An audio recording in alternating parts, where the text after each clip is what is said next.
Hi hello नमस्कार सर्व ताईंना आणि दादांना स्वागत आहे आपल्या एका नवीन यूट्यूब ब्लॉगमध्ये. तसंच आपल्या चॅनलमध्ये दिवसाची सुंदर अशी सुरुवात झालेली आहे चहापासून. चहानंतर डायरेक्टली मी सांबार आणि इडलीची रेसिपी करायला सुरुवात केलेली आहे, कारण की मम्मीकडे गेले होते मी आणि मम्मीने माझ्यासाठी इडलीचं पीठ वगैरे खूप छान असं करून ठेवलेलं होतं. मग तिला म्हटलं की मी तुला मदत करू लागते, आज मी सांबार बनवते.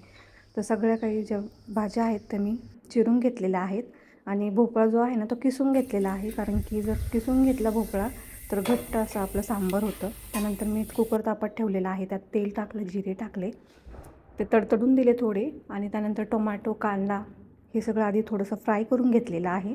जिऱ्यांचा जो फ्लेवर आहे तो खूप छान लागतो, ते तडतड उडतं कांदा वगैरे टाकल्याच्यानंतर. त्यानंतर मी ज्या काही भाज्या होत्या आपल्या त्या मी मिक्स करून त्याच्यात टाकलेल्या आहेत.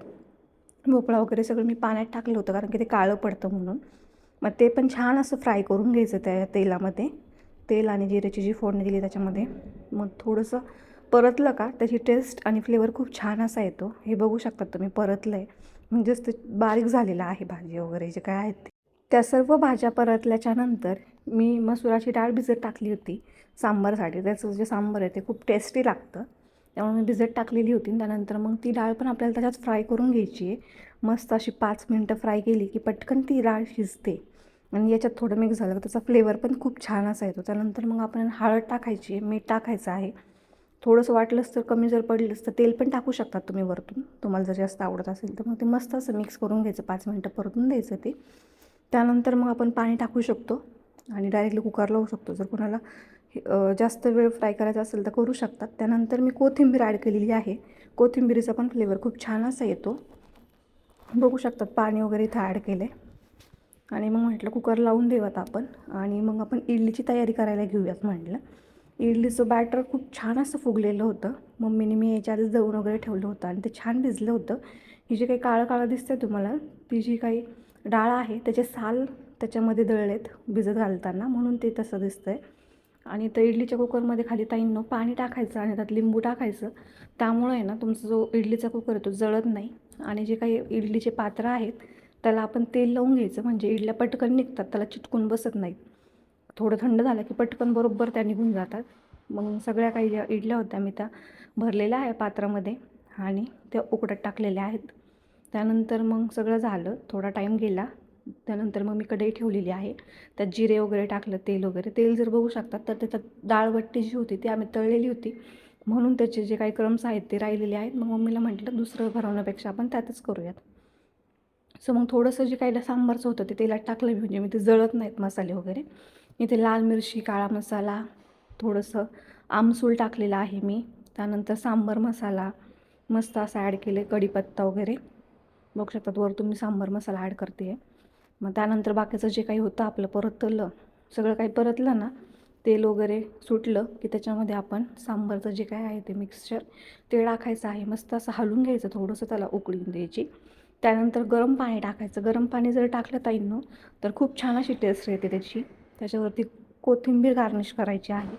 कोथिंबीरीचा फ्लेवर खूप छान लागतो, म्हणून मी कोथिंबीर टाकायला कधी विसरत नाही. आणि गरम पाणी टाकलं की चव बिघडत नाही. त्याच्यानंतर माझ्या पप्पांनी मी गेल्यामुळे मला समोसे पण आणले होते आणि त्यांना असं होतं की मी घरी गेल्याच्यानंतर हिला काय देऊ आणि काय नको असं होतं, कारण की बापाचं आणि आईचं जे प्रेम असतं ते खूप वेगळं असतं. त्यानंतर जेवण वगैरे झाले, सगळं आवरलं आणि मम्मीला मी म्हटलं अगं माझ्या ज्या साड्यांचे ब्लाऊज आहेत ते शिवायचे राहिलेले आहेत. मग तिने डायरेक्टली माझं ब्लाऊज कटिंग करायला घेतलं आणि ती मला म्हणे की तुला मी देते ते शिवून, कारण की भरपूर अशा साड्यांचे ब्लाऊज आहेत. नुसतं साड्या साड्या घेत चाललं की माणसाला तसंच होतं आहे. त्यानंतर मग आमच्या शेजारी एक छोटंसं पिल्लू आहे, तिने माझ्यासाठी आहे ना छान असा पेरू आणलेला आहे. आणि मी जर जायचं म्हटलं का घरी तर खूप अशी एक्साइटमेंट असते तिला की दीदी येणार आहे, दीदी येणार आहे म्हणून. मग ती माझ्यासाठी पेरू घेऊन आली. मग आम्ही कट केला आणि खाल्ला. मग बाकीचा चहा वगैरे बाकीचे सगळे कामं आवरले आणि डायरेक्टली संध्याकाळी शूट घेतलं. कारण की गप्पांच्या नादात मला काही शूट घ्यायचं लक्षात राहिलं नाही. मग सुंदर असं व्ह्यू झालेलं होता संध्याकाळी, सगळं शांत शांत वातावरण होतं. आणि इथे बघू शकतात तो जो आहे डॉगी तो आहे मुगू, आमचा डॉग आहे तो.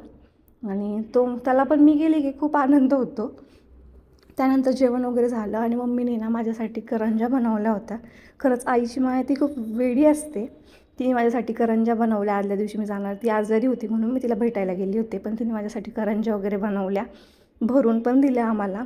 म्हणे की नाही का खा म्हणे, की दिवाळीच्या वेळेस थोडंसं कमी फराळ हे झालं होतं, मला वाटण्यातच गेलं ते फराळ, मला काही करंज्या खायला भेटल्या नाही म्हणून. मग तिची जी माया असते ना आईची, खरंच ती खूप अप्रतिम असते. आईवडिलांचं प्रेम म्हणजे प्रेम असतं.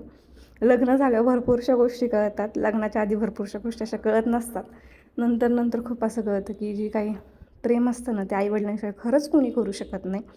त्यानंतर मग सकाळचा व्ह्यू, मला निघायचं होतं, मला ड्युटी होती म्हणून.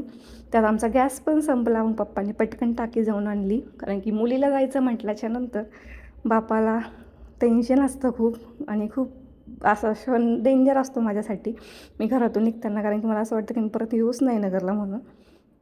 बट काय असतं ना, सगळ्या जबाबदारी लग्न झाल्याच्यानंतर सगळं काही ॲडजस्ट करायचं असतं, सासर माहेर सगळ्या काही.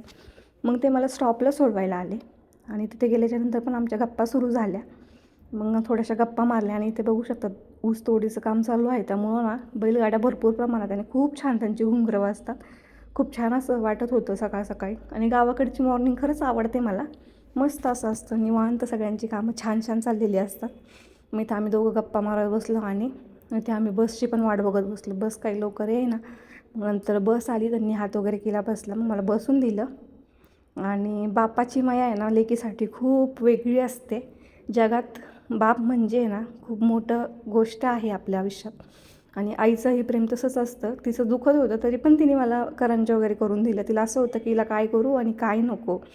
4 दिवस गेलं की असं होतं. मग माझा परतीचा प्रवास सुरू झाला होता नगरला, आणि मी जेव्हा बसमध्ये बसते ना तेव्हा मला असं वाटतं की अरे मला अजून पण सुट्टी पाहिजे होती, मी राहायला पाहिजे होतं, असं माझं होतं. पण कसं असतं, काही जबाबदाऱ्या असतात, त्यामुळं आपल्याला येणंच भाग आहे. तर इथं सुंदर असा व्ह्यू होता. त्यानंतर मी नगरला आली. तर आपला जो व्लॉग होता तो असा होता. जर आवडला असेल तर नक्की लाईक, शेअर आणि कमेंट करायला विसरू नका. भेटूया नेक्स्ट व्लॉगमध्ये. तोपर्यंत सर्वांनी आपली काळजी घ्या.